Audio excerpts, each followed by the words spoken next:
Gill is foremost a resilience coach, taking a catastrophic event and using it as a catalyst to enhance and improve other people's lives. She's the epitome of courage, tenacity, and resilience. Gill is a hardcore soft skills facilitator, professional speaker, copywriter, customer service custodian, and a people engagement guru. She empowers people to embrace their own potential, to become successful, confident, and happy. Gill is the mother of 3 incredible grown-up daughters who inspire her every day. She's quite the word nerd and doesn't miss a daily dose of Wordle and plays international Scrabble. She's a ferocious reader and true crime junkie. Forever curious, her motto is, "Don't forget to fly." Please welcome Gill with her presentation, Bulletproof, a story of resilience.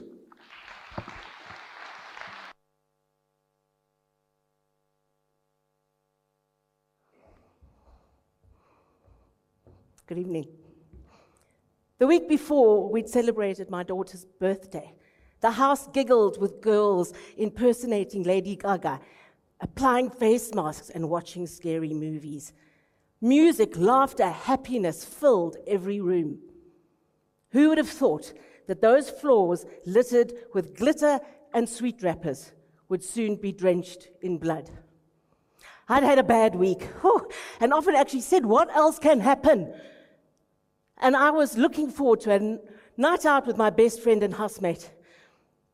It was Dad's weekend, and the girls had left in their cursory whirlwind, leaving, in hindsight, a eerie kind of eye of the storm. I was standing, chatting to my housekeeper, enjoying a glass of wine, and I heard the noise, that unmistakable noise of danger, that heavy footsteps, rushing, a deep, crushing fear. I instinctively went to the door and was faced with my greatest fear. Bloodshot, ugly eyes bored into me. Everything about him was yellow. His teeth, his eyes, his jacket. He shoved a gun into my face and he kicked me to the floor. And a heavy boot resting against my head was enough to keep me still. A loud banging awakened me from my prayers, and I lifted my head and felt a searing pain in my back.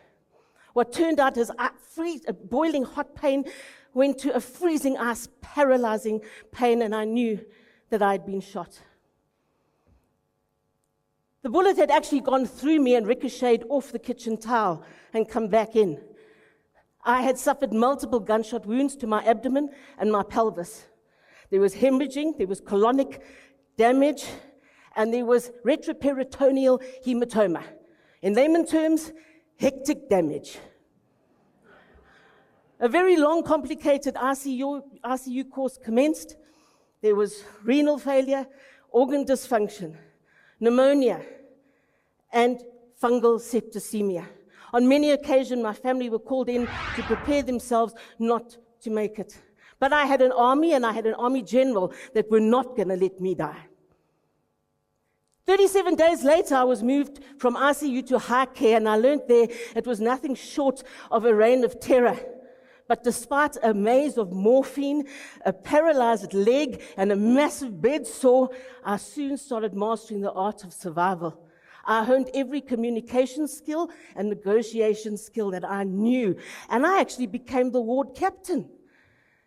Eventually, my gaping hole in my stomach was closed up with a massive skin graft, and the prayers and the donations and the love that came in was absolutely overwhelming.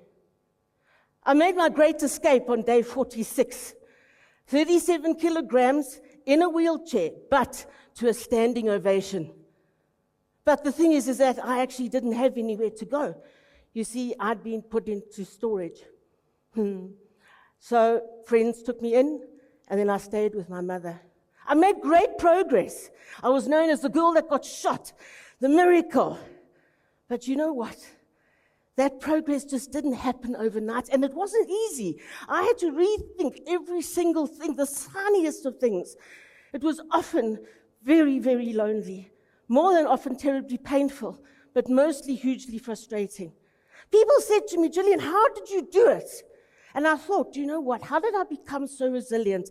And I realized that I downloaded my apps that have become bulletproof apps. They don't require any data or any Wi-Fi. My apps come from within me, and I'm going to share them with you. Courage is a sense of purpose. Courage is something that you have the vision and the imagination to know what might happen, but you still carry on. Courage is what you take and you face on that journey when you're facing conflicts and challenges, and you're moving forward with the knowledge that you can overcome this.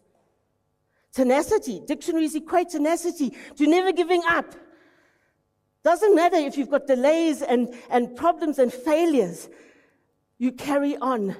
I knew in my heart that I wanted to walk again and drive again and dance again. And I failed many times, but I persevered. You know, you cannot actually manage time. Patience is not about an ability to wait. It's about having a good mindset while you're waiting. That's what patience is. You've got to be able to have the endurance to face provocation and not get angry when you're in strain. I have to actually download this app quite often and refresh it. Acceptance. You know, the life we lead in, it's unpredictable. Things change. And more than often, we like to go into things feeling we need to be in control. That's what we go and do, especially in a crisis. But you know what? Sometimes you need to let go.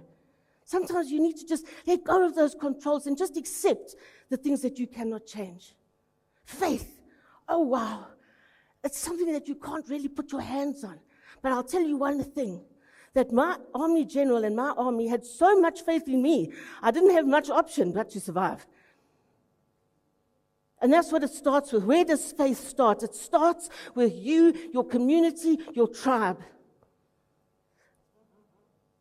7 months later, I went back to the gen, not in a helicopter, but with my own mesh, my own apps, and my drug dealer. I kid you not.